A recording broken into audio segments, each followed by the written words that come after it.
Le point complet de l'actualité, bonsoir. Bienvenue dans cette édition.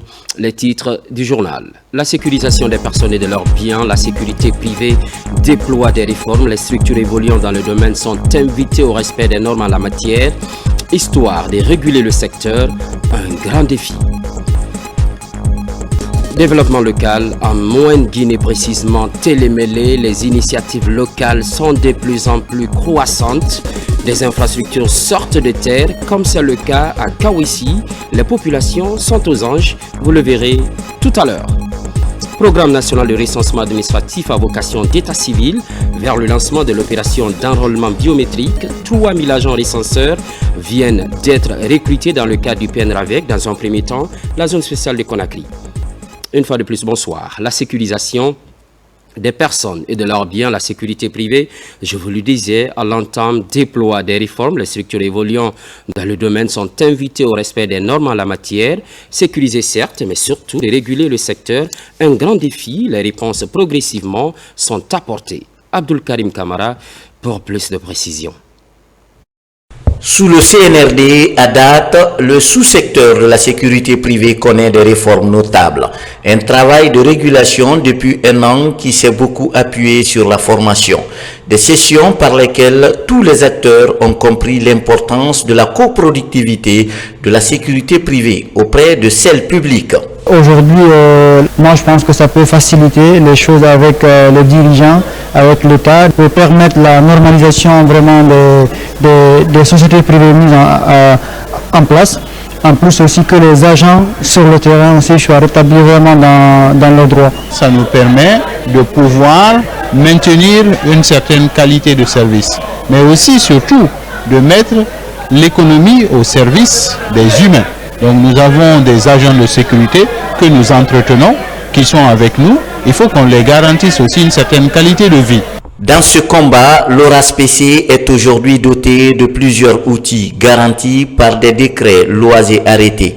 Des éléments dont la vulgarisation est couplée à plusieurs modules de formation, entre autres les principes volontaires sur la sécurité des droits de l'homme, le code de déontologie ou encore la gestion des ressources humaines. Les gens savent aujourd'hui qu'ils ne peuvent plus être acteurs de ces secteurs-là sans passer par une formation obligatoire. Cette année, déjà, plus de 240 chefs d'entreprise de sécurité privée qui sont passés par ça. Déjà, face aux clients, ils savent comment parler, ils savent comment défendre leurs factures par rapport aux différentes cotisations fiscales, cotisations sociales, le traitement des agents. Cette 7e session est aussi mise à profit par l'ORASPC pour informer ses gérants de l'existence désormais des manuels de formation commune de base liés aux différents métiers de la sécurité privée en République de Guinée. Au chapitre éducation, les autorités militent pour l'excellence, une noble ambition qui passe aussi par la Semaine nationale du mérite scolaire. Cette année, les élèves de Fria se sont démarqués à travers le concours Miss Mathématiques. La Cité de la Lumine a produit plusieurs lauréats. Réjouissance pour les autorités et parents d'élèves. Mounir Bari. L'élan de l'excellence scolaire se poursuit et se redynamise dans la préfecture de Fria. À l'issue de la 3e édition de la Semaine nationale du mérite scolaire, Fria s'est distingué de façon remarquable au compte du concours Miss Mathématiques 2024 avec à la clé de nombreux lauréats. Je suis très contente parce que ce n'est pas arrivé comme ça à la WhatsApp. C'était le résultat d'un travail. C'était pas facile, surtout au niveau national. Je suis vraiment contente, fière de moi, fière de mes parents, fière de l'éducation de Fria. Les Miss Mathématiques, c'est une fierté pour la Guinée, c'est une fierté pour Fria, la famille et l'école qui les ont formés. Mais Fria, c'est pas maintenant que ça a débuté. Fria a été toujours une ville d'intellectuels. Pour encourager le mérite scolaire, dénicher des talents et promouvoir une éducation de qualité, les efforts des élèves et leurs encadreurs sont reconnus et récompensés. Motif de fierté pour les autorités administratives et locales de la Cité de la Lumine. féliciter et encourager ceux-là qui ont eu le mérite d'avoir ce concours Miss Mathématiques. Deuxièmement, remercier et féliciter aussi les encadreurs qui ont tout laissé pour permettre vraiment à nos filles d'être vraiment compétitives et de représenter fièrement notre préfecture de Fria. Nous sommes à Fria ce matin pour célébrer les mérites, ceux qui se sont démarqués, les filles, et aussi les lauréats dans les différents examens. Donc nous sommes là pour cette célébration. Parce que l'activité Senamsco est une activité phare du CNRD.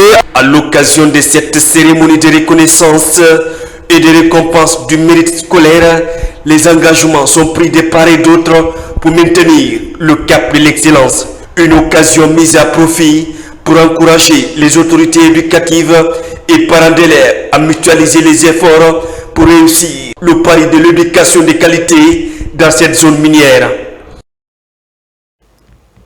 On parle santé à présent, cap sur les produits pharmaceutiques.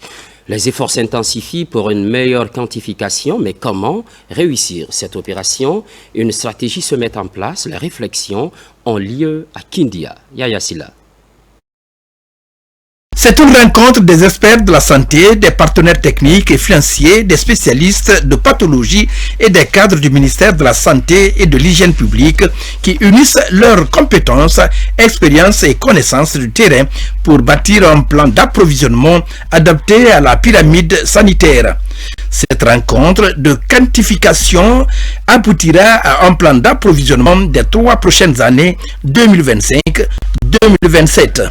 Cela veut dire que dans les 3 années à venir, nous aurons suffisamment de médicaments dans nos structures de santé, partant des postes de santé au niveau de l'hôpital régional, pourquoi pas au niveau de l'hôpital national. Le processus d'approvisionnement est devenu vital en ce sens que la Guinée a intensifié la lutte contre la vente illicite des produits pharmaceutiques. Il vous souviendra qu'en 2021, nous avons fait nos premières quantifications, donc qui a abouti à un plan d'approvisionnement qui nous a permis, pendant les 3 années écoulées, de rendre disponibles les médicaments à 90%.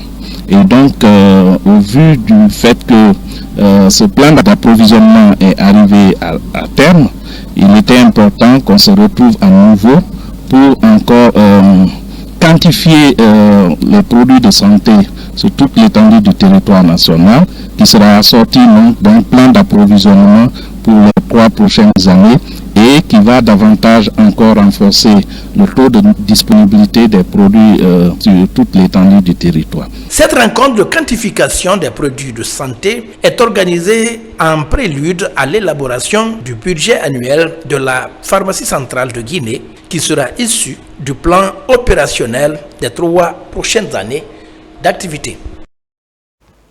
De Kindia en France à Télémélé, les initiatives locales sont de plus en plus croissantes.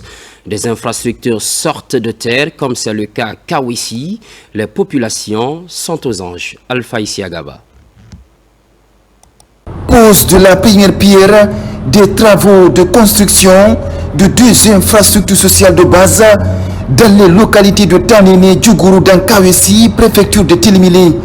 Il s'agit d'un centre Nafa et une maison des jeunes. Le salut est venu de la société CDM Chine et c'est l'AVT.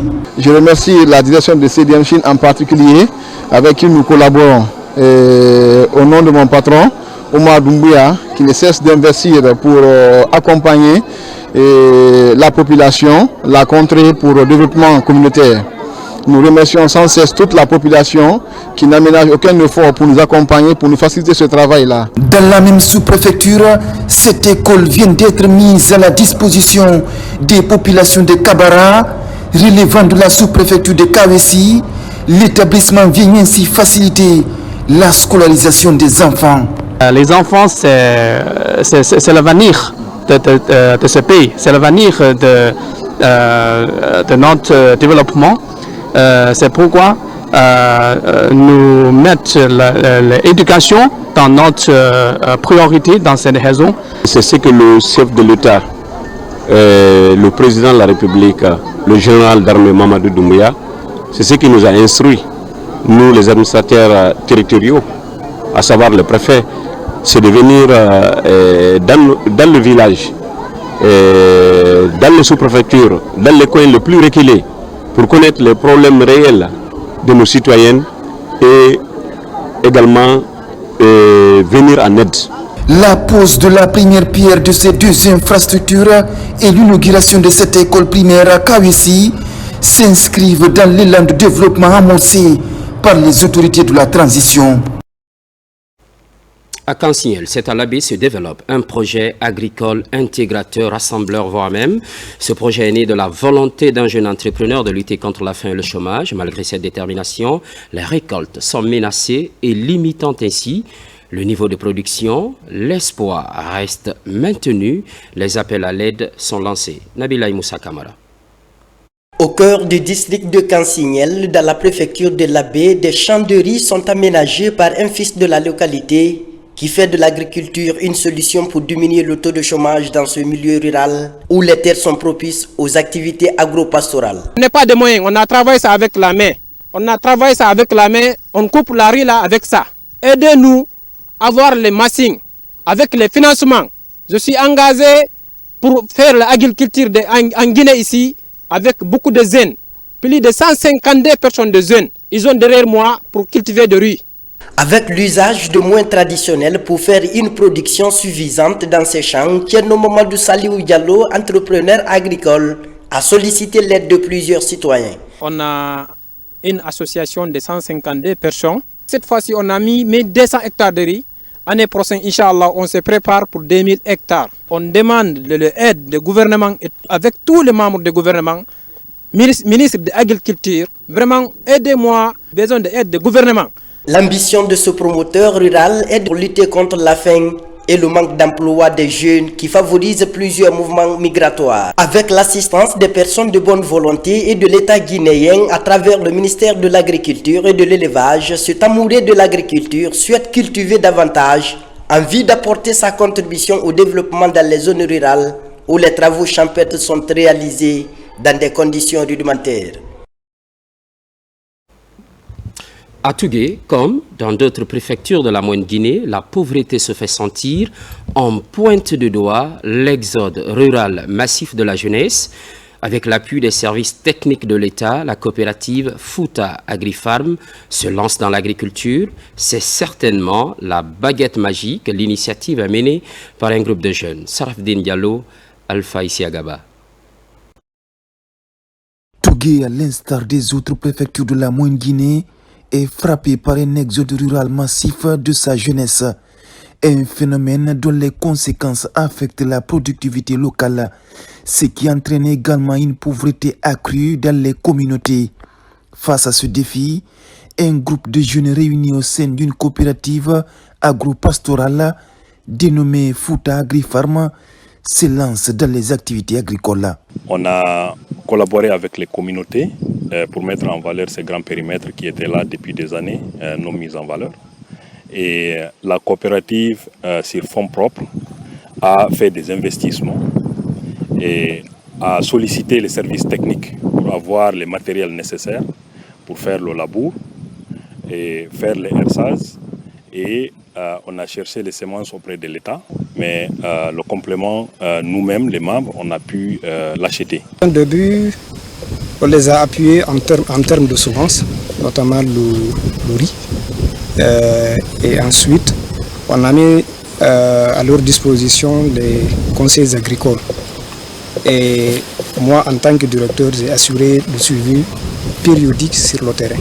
Avec l'appui technique et culturel des services de l'État, la coopérative a expérimenté la riziculture sur cette plaine de près de 200 hectares. C'est un sentiment de fierté. Avec toute cette superficie, on ne peut pas faire ça à la main. Donc c'est ce qui fait que l'État est en train de mettre beaucoup de moyens par rapport à ça, pour ne pas que les producteurs subissent des pertes post-récolte. Vous avez vu des hectares, quelque chose de 100 et quelques hectares ici. On peut tout faire ici sans bouger. pour éviter ce qu'on appelle l'exode rural. Chaque fois, on entend parler de jeunes qui sont péris dans la Méditerranée et tout ce qui s'ensuit. Mais par là, vu tout ce qu'on a ici, je les invite de rester sur place. L'idée de Fouta Agri-Pharma est de créer l'emploi local pour empêcher l'exode rural dans les collectivités et lutter contre l'insécurité alimentaire. Entre autres, contribuer à améliorer les conditions de vie des Guinéens par la création des activités génératrices de revenus dans le pays. Ce qui, entre autres, concentre l'actualité vers le lancement de l'enrôlement biométrique dans le cadre du programme national de recensement administratif à vocation d'état civil, PNRAVEC. Tenez bien, 3000 agents recenseurs viennent d'être recrutés. Un projet pilote couvrant la zone spéciale de Conakry avant l'élargissement de l'opération sur l'ensemble du territoire national. Amadou Touré pour compléter. La Guinée s'achemine progressivement vers l'exécution du second point du chronogramme de la transition. Il s'agit du déroulement du programme national de recensement administratif à vocation d'état civil. Après les superviseurs communaux, préfectoraux et régionaux du PNRAVEC, le gouvernement, à travers le ministère de l'administration du territoire et de la décentralisation, procède au recrutement et à la formation de plus de 3000 agents recenseurs. Après cette formation, il y aura un test et les agents qui vont réussir au test seront pris et on organisera le déploiement de ces agents dans toutes les communes de Conakry. Ça va nous permettre vraiment de corriger beaucoup de choses avant d'entamer pour le reste du territoire national. Ils retourneront vers le quartier d'origine pour faire justement cet exercice qui consiste à faire les enquêtes auprès des ménages pour recueillir les informations de ceux qui détiennent les actes d'état civil, notamment l'extrait de naissance, et ceux qui n'en détiennent pas, on va faire justement l'opération pour qu'ils puissent exister. Selon les spécialistes, cette étape est essentielle dans l'exécution du programme national de recensement administratif à vocation d'état civil PNRAVEC, puisqu'elle représente la racine d'une réforme de l'état civil dynamique. C'est un exercice des plus importants qu'on ait jamais fait en Guinée. Et c'est la première fois. Et c'est le lieu de saluer avec beaucoup de magnificence le président de la République. Parce que ce qu'il a pris comme décision rendra les Guinéens fiers et nous le reconnaîtrons un jour. Ces 3000 agents recenseurs passeront 7 jours ici dans les 3 centres de formation de Conakry à approfondir leurs connaissances sur la méthodologie de la collecte, l'utilisation de l'application Sueur Centri pour la collecte avant d'être évalués et les murs seront déployés sur le terrain pour le démarrage de l'opération d'enrôlement proprement dit. Sur tout autre plan, autonomisation des femmes et filles du pays, un centre est déjà disponible. Place à la formation des monitrices et des cadres. Un accent est mis sur l'esprit d'entreprise. Les notions essentielles sont partagées. Il est question de renforcer les capacités des participantes afin de réussir dans le monde des affaires. Mohamed Kamara. La politique du gouvernement en matière de l'autonomisation des femmes est confiée à la Direction générale des centres d'autonomisation et d'entrepreneuriat des femmes et filles. Pour gagner ce pari, les responsables s'attellent au renforcement des capacités des moniteurs et cadres des CAEF à l'esprit d'entreprise. C'est aider chaque participant à s'auto-évaluer, à découvrir ses potentialités en tant qu'entrepreneur ou potentiel entrepreneur. Force, faiblesse. S'il se découvre, le participant, il se donne un plan d'avenir. Il décidera en quoi il est fort, en quoi il est faible. Être autonome, il faut passer par quelque chose. Les femmes aujourd'hui ont besoin d'entreprendre. Et pour entreprendre, il faut savoir c'est quoi l'entreprise. Il faut connaître le contenu de l'entreprise, il faut savoir gérer une entreprise, il faut avoir une éducation financière, une gestion des entreprises. Dans les centres d'autonomisation et d'entrepreneuriat des femmes et filles du pays, les apprenantes représentent l'essentiel des travailleurs.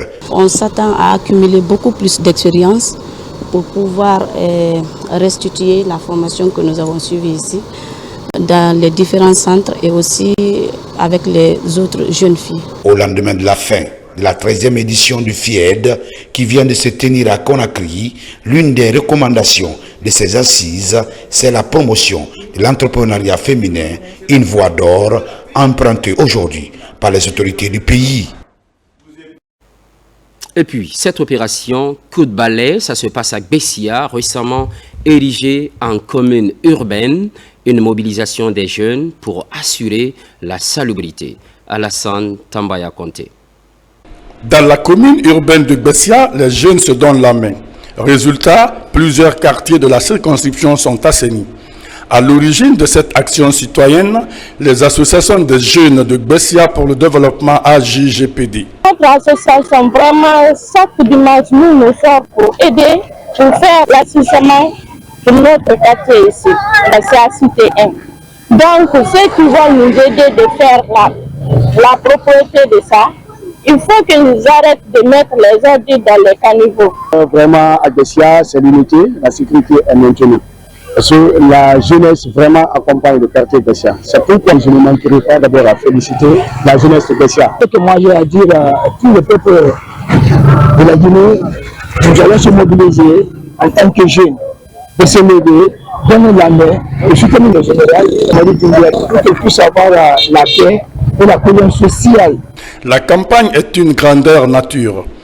Elle vient ainsi mutualiser les efforts des jeunes à rendre leur environnement propre afin d'éviter les maladies contagieuses. L'invite est déjà faite à toutes les autres entités. La jeunesse de Bessia Cité 1 accompagne le général Mamadi Doumbouya pour la bonne cause, car c'est Doumbouya qui est notre solution. Parce que depuis l'arrivée du général, beaucoup de choses ont changé. Et l'assainissement dont on parle là fait partie de ces priorités. Nous envisageons pour le développement de différents quartiers à travers les différents assainissements de nos différents quartiers. Nous demandons au gouvernement de nous aider à avoir le matériel adéquat. Je sais que nous aussi nous pouvons faire notre contribution pour aider ce gouvernement-là. Cette campagne d'assainissement des jeunes de Bessia s'inscrit dans la vision des autorités qui vise à rendre les rues propres.